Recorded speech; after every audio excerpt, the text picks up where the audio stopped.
আরেকটি বিষয় আমি দেশবাসীকে সতর্ক করতে চাই, হেফাজতে ইসলামের নেতা কর্মীদেরকে সতর্ক করতে চাই। ইতিমধ্যে আপনারা বিভিন্ন যোগাযোগ মাধ্যম, সামাজিক যোগাযোগ মাধ্যমে দেখেছেন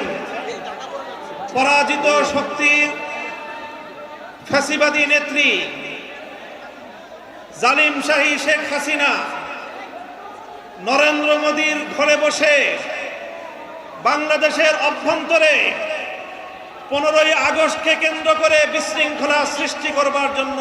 তিনি উস্কানি দিচ্ছেন। বলতে চাই, আওয়ামী লীগের, যুবলীগের, ছাত্রলীগের যারা বিগত 15 বছর পর্যন্ত